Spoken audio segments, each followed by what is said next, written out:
Welcome to another edition of The Word on Woodward. I'm Daniella alongside Art Regner, and joining us today is the Assistant General Manager for your Detroit Red Wings and General Manager of the Grand Rapids Griffins, Shawn Horcoff. Shawn, thank you so much for taking the time to join us today. I know Art has prepared the craziest list to talk to you about. So I have my glasses on. No problem. I'm used to it, Art. Thanks for having me. Really, the first time I ever talked to Shawn was at development camp. It was still in Traverse City. And I looked at him and I said, I thought you were still playing. I can't believe you're now, an executive with the Red Wings. I don't know if you remember that, Shawn. I do. Well, I trained that summer not really knowing. I got the job kind of late, not really knowing if I was going to still play or what was going to happen. So, I did train that summer like I was still playing. But I also remember that you said it was going to be 20 minutes, and I think 45 minutes into the interview, I was like, "Where are we?" Art? So that's been an ongoing relationship for us. But it's always a good time. Thanks for having me. Yeah, each time we've always extended it. I have. Yeah, your fault there. I wouldn't say we. But I'm just joking. It's good. So talk about your new role. So you were the Director of Player Development, now being the General Manager of the Grand Rapids Griffins and an assistant to Steve Yzerman. How is all of that going for you? It's been great. I think things haven't really changed, I guess, all that much. I think I'm on the phone a lot more now.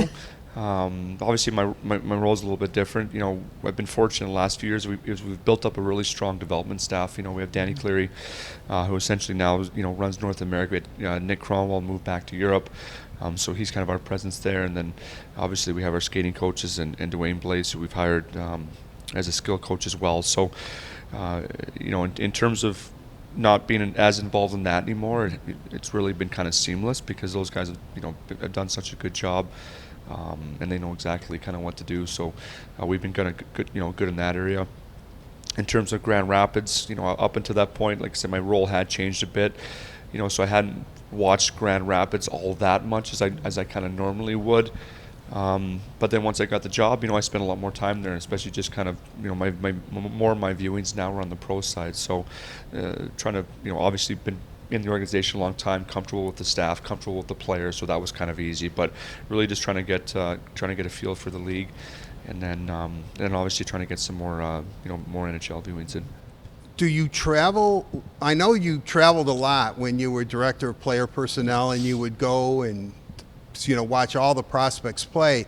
Is there less travel involved, or is it a different kind of travel for you where you're looking more for, I don't know, AHL level players to a certain degree, or maybe potential free agents for the Wings or something? Or? Yeah, exactly. It's the same travel. It's just different now. I think in the past it was more on the development side, and then really the amateur side. Other teams' top prospects and that kind of player personnel stuff. Now it's more on the pro side. So still travel, just bigger crowds and nice arenas. Yeah. Sounds good to me. Well, you're still obviously very close to Grand Rapids and a lot of the Red Wings prospects that are coming up through the system. Let's start in Grand Rapids with Donovan Sabrango, Jared McIsaac, and Jonathan Berggren, three guys that I think all Red Wings fans have their eyes on to possibly crack the roster next season. What are your thoughts on how they did in the AHL last season? I thought they did good. I think with we can start with Donovan. He was a guy that could have went back and played junior hockey this year. Given there was a rule that was changed for the OHL players that played a certain amount of games in the AHL the previous season due to COVID. And, I think with Donovan, we kind of had a decision to make there, but, felt that he did so well for us the year before, and just his style of game was going to be really conducive to play there. And so, he played the whole entire season. I think he had a good season. I think obviously there's some things that he needs to work on, and he knows that. I think just his physical maturity and strength is something that, through the years and just with time, it'll get better and improve. He's a young kid. It's not an easy league. That league this year was back to normal. I think a lot of people think it's easy, and it's just going to be these young guys that come in are going to step in and have immediate success, and it's hard.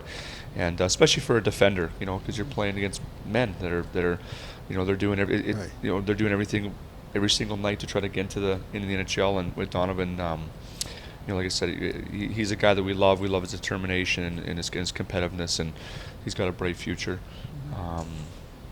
Jonathan Berggren, he had a really fantastic year. I think, coming over, obviously pretty highly touted in terms of his offensive ability. Everyone kind of knew, what type of player he was.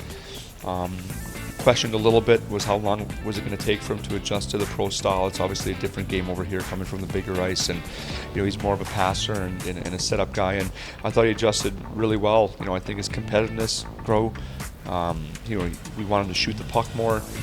He was able to do that, and as a result, scored more goals in a tough league. And I think he broke our rookie scoring record down there, which is impressive. He's a guy that we really encourage to. This isn't the time now to be satisfied with the success. It's time to hit the gas, because he's a guy that should come in and with a big summer should really should kind of challenge for a spot in the team next year. But he's just he has to continue to develop and grow, and but we are happy with where he ended up this year. And what about McIsaac? He battled injury, Yeah. what feels like his whole career, but Yeah. a bounce back. He was playing well this season. What do you think? He did. It was a good story, because you really felt for that guy. He both shoulders, long injuries, tough injuries. But I think Mac's always been a guy that's done everything we've always asked of. He's a pretty quiet guy when you talk to him, and kind of just goes about his business. But we're really happy with his game this year. I think he really settled in. He was one of our leading kind of minute guys every night, played all situations for us. And I think it's just a good word would be his overall game just matured. He was better defensively. He played more simple. He played more of a pro-style game, and was a guy that we really started to count upon in a lot of big minutes here, going down the stretch for our team. So another player that, with another big summer, should be challenging for games in the NHL next year. Getting back to Berggren very quickly, 64 points, including 43 assists, 21 goals or something. Yes, that's 64. And the reason I'm asking you about him is because I talked to him 3/4 of the way into the season, and he seemed really pleased with his own game. I mean, you could tell that he was happy and that he thought things were progressing. Will he be given every opportunity to make the Wings next year, or do you still think he still could need some more seasoning? Yeah, he's going to get. All of our players are going to be given every opportunity. I think that's, we tell all of our young guys the same thing we told Lucas last year and Moritz. Like, your play is what's going to dictate if you're ready to play in the NHL. Like, nothing's going to be given to you. In Berg, he's going to be no different. I think he's obviously proven that he can play at the American Hockey League level, and he's going to get a chance to try to prove that through training camp and exhibition to see if he's ready to play in the NHL. But that ultimately, it's going to be up to him. Well, let's jump across the pond to some of the guys that were playing in the SHL, and Edvinsson being the number one prospects that I think everyone is really excited about. He's been compared to Mo Seider, which I don't know if that's fair or not, but having him come over and make an impact is something fans are excited for. And then you've got Will Wallander and Albert Johansson as well. All three of those guys left shot defensemen and will probably be in North America next season. So just talk about the three of them. What kind of impact do you think they're going to have? Well, on the organization? Albert and Simon will be coming over. William will stay Yeah. there next year in Rogla. I guess I'll start with William. What a great year he had. I think we weren't really kind of sure. We had Moritz in Rogla before, so we're comfortable with the Abbotts that do such a great job there in the organization. They were just kind of brutally honest. They're like, they really liked him right off the bat and kind of they foresaw him turning into the kind of player that he did by the end of the year. And to tell you the truth, myself watching him, I was like, I'm not sure if he's going to be that player, because the SHL is a really good league. It's difficult, right? And there's obviously raw tool and talents there. I just didn't know if his maturity level was there yet, and if he was able to kind of handle those kind of situations. But he proved me wrong, and I think, to their credit, they stuck with him. There's some instances probably in the start of the season that, like some ups and downs like every young guy kind of goes through, but he just played great and kind of got better as the year wore on, and obviously you see the accolades that he's accomplished over there for a young Swedish defenseman. I think having Nick Cromwell as well to work with him is a huge step. I just saw a growth in his maturity, much more of a pro now, doing the things that he needs to do to really get his body in shape and handle the type of game and minutes that a pro game kind of require of you. And so we're excited for him, and it's like to see him continue to grow there and obviously build on what he did next year. And then you said Johansson and Edvinsson will come to North America. Yeah, they will. Albert just won the championship there, which is in Game 7, which is no small feat. I think Albert, we're excited to have. We would have we would have welcomed here this year, but he wanted to go back for the purpose of they felt he had a good team. He was going to get a ton of opportunity there, and he wanted to win a championship. He kind of felt that was the kind of team they had. We were okay with that, and he went out and did it. So credit to him. They did a really good job. Farstead kind of had it up and down year, but really had a strong second half and put it together. And I think for him, he's another guy. It's going to be just the physical strength. He's a very talented skater. He's a puck mover. He's got good offensive abilities. It's just going to be physically, can he handle the pro game over here? And it's going to be a big summer for him. He's got to put a little more weight and a little more strength. But he's a guy we're excited to see come over. And obviously Simon, he's just a really good prospect. I think it's hard to find a guy with that kind of size and skating ability. Never like to really compare anyone to anyone, so I'm not really in that. I don't really like kind of doing that. I think he's his own player, and it's not really fair to him to do that. But he's a guy that you kind of envision possibly playing big minutes in all situations. He's just he's good in both ends of the ice, and I think one thing is he's coming over next year. It will be, in terms of Mo's a year older in terms of that, right? He played that year in Rogla, even though he did play the year before in Grand Rapids. But everyone seems to forget that Mo played a year in Grand Rapids because it feels so long ago at this point. Exactly. So we'll see. He's excited. He wants to have a big summer, and we're excited to. For him to do that and then see where he's at come September.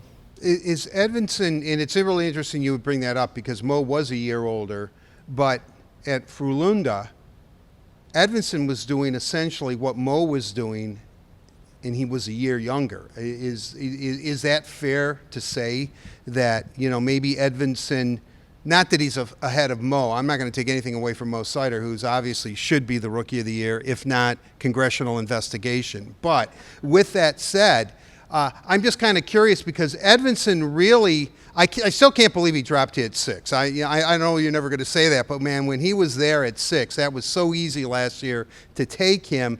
But he not exceeded expectations, but this kid has been nothing but outstanding. Completely outstanding. Yeah, he's been great. I think, like I said, that's why we're excited. But now it's going to be up to him to continue to grow and to come over here and prove that he can do that, do that in North America. So you're not going to say that he's on the team next year then?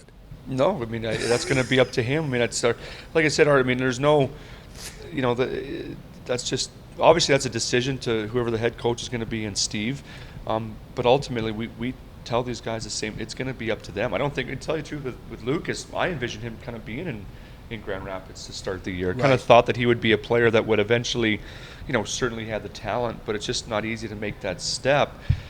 He went out and earned that right in that spot, and so to his credit, he just went and took that job, and that's going to be up to Simon to do that. Are you surprised that there does seem, when you look at the Red Wings prospect pool, that there is an abundance of potential on the blue line? There seems to be not really top heavy on the back end. Is that a fair assessment?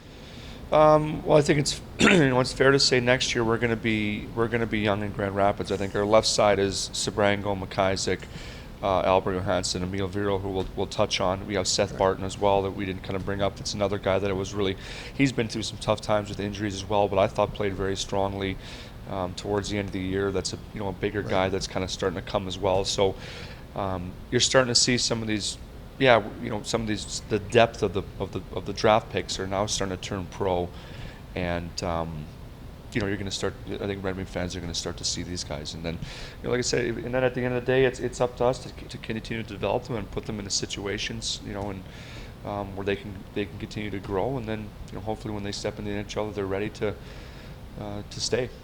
Let's get into the offensive talent that is overseas right now and start with Elmer Soderbloom. This kid, 6'8", right? He's 6'8". I swear there was a picture of him next to someone who was probably my height. I thought he might be 11 feet tall, but he's been really good over there as well. And you expect to see him in North America? Yeah, I next hope year? so. I think Elmer, he's had a great year. He seems to keep growing. I don't, like it's crazy. Really? It's crazy, but He's taller than Rasmussen then, for sure. yeah, he's tall. Yeah, you guys will see. He's tall. I don't know if he's 6'8". I think he's 6'6". Regardless, I think after 6'5", it doesn't really matter. We tend to give humongous. guys an extra Yeah, inch anyway. Yeah. But I think when you're that big, you don't need it. But it's usually the smaller guys that are asking for that extra inch. But no, he's been great. I think with Elmer, we're trying to, we're sitting down with his agents now, and we're trying to sign him. We're excited for him. We're confident we'll be able to get that done and bring him over as well. And I think he is a guy that's kind of spent some time over there and played, and just due to his physical maturity, he's going to get obviously a good look next year. He's with his strength and I think one thing he's really worked on hard is his skating. I think that's why he had the good season and the results that he had this year was he was able to separate a bit more and create some open ice for him. And he's really established himself in his shot, and his down low play protects the puck a lot better. So there are some physical attributes to his game that seem to make you think they're going to would bode well for him in the smaller ice and the North American ice. Theodore Niederbach was a 2020 second round pick. Just what have you seen from him so far? What do you see about his development? Yeah, Theo's been great. He's another guy that's going to stay in Europe next year. He'll play at the World Juniors for Sweden again this year. He should have a lead role. An offensive guy, another guy that's worked hard in his skating. He's a bad skater. He just needs to gain a step, I think, for the pro game over here. Looking forward to him. I think he's going to get a bigger role and a good chance. And looking to him to take a step over there this year and hopefully have a good offensive season and hopefully show to us that he's ready to come overseas the year after. Now, he's leaving Frölunda and going to Rögle. I mean, do you guys have no hand in that? Or? No, we don't. I mean, honestly, in terms of any of that, whether it's a college kid that wants to go to junior or some in an instance like that, that's not really our situation. We make sure that's up to the player. That's a player decision. Usually they work with their agent, and I think for Theo, he wanted a fresh look and a fresh start, and he's obviously going to an organization that we're comfortable with and that have done well by our players. So, I think for that we were fine with it and excited for him to, for that new challenge for him. All right, now we're going to talk some of the college prospects that are playing over here. Obviously, we have to start with Denver, right, winning a national championship. Did they? Yeah, they did. They beat Michigan. Ooh. Michigan didn't get a power play opportunity. I don't recognize it. Sorry, fellas. I hope you do well. Sorry to fire you up, Art. But anyway, it's good for the Red Wings, yeah, right? well, These you two are from state, so Yeah. I'm sure that you're really feeling it. Yeah, it bummed us out a lot. But great for the Red Wings. 3 prospects over there in Carter Mazur, Antti Tuomisto, and Shai Buyum, all part of that national championship team. How much can that help their development? Well, a lot. I think the whole goal of it is to win, right? Is to win a Stanley Cup here, and obviously, anytime our prospects can be in a situation, Albert, another one that won in Farstad, in whatever league they're playing, to play for a championship, it's fantastic. It's it's stuff that you can't teach, like putting players in that sort of situation. Something in development we can't, you can't teach it. You can't simulate it. They have to be in organizations that are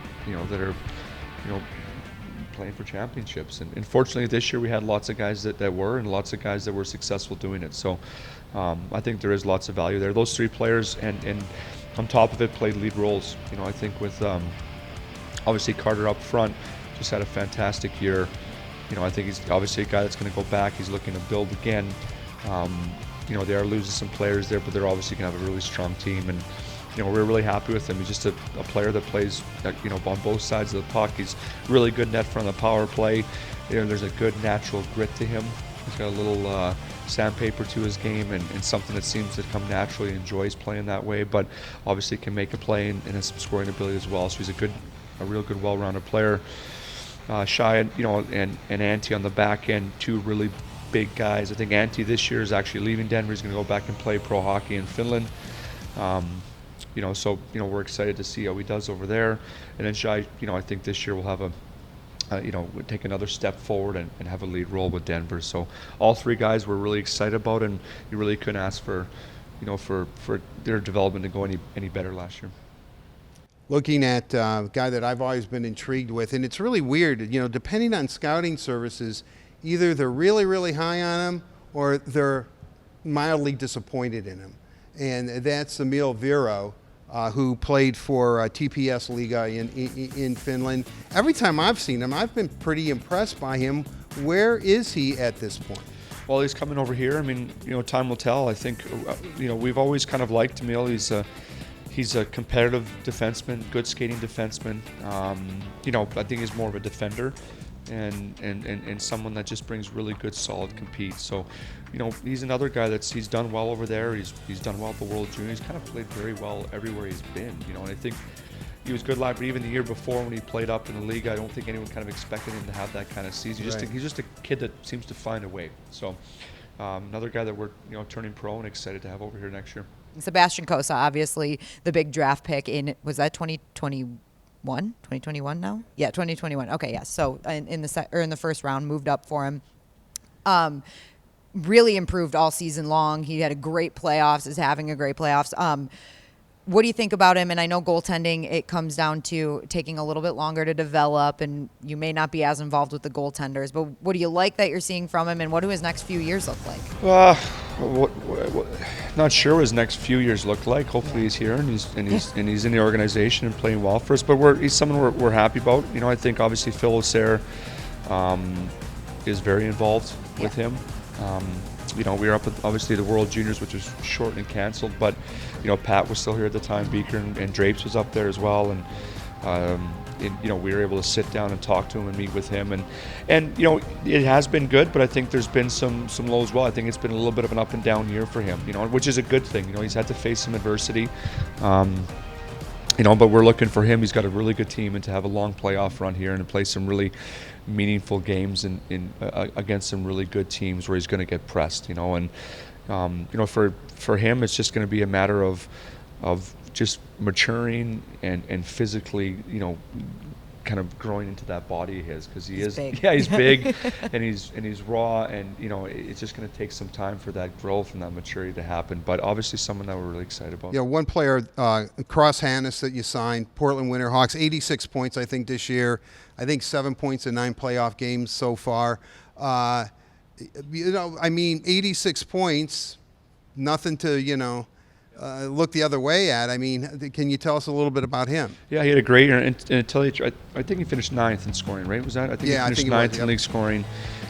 His first 2 months weren't great. I think at one point he was mid-30s, really coming into late November, early December. But to his credit, he's a guy that really, he did everything we asked from last summer, in terms of the skating coaches and being in the gym and trying to put some muscle on and really, he just kind of followed direction well, and it was nice to see that work pay off, because he really took off, just before Christmas and into the second half of the year. He was fantastic, and that's not an easy league to get 86 points in, and it's good company. So I think it just kind of shows the type of player that he is. There's some good natural ability there. He still has to continue to put that work in off the ice, but he's another guy that we've signed. He's going to play in Grand Rapids for us next year, and we're excited to get to work with him. Right. Is that it? I guess I'm done. I can go on. Well, you're cut off. That's exactly what my question meant, I actually. promise I'm going to do a podcast with Shawn. It's going to be at least 3 hours. So man. I don't doubt it. Well, we appreciate you taking the time to join us today. It's been great. Great updates on some of the guys that I know fans are really excited about. So thank you. Yeah, no problem. And a big thank you to all of you for tuning in to another edition of The Word on Woodward. We'll see you next time.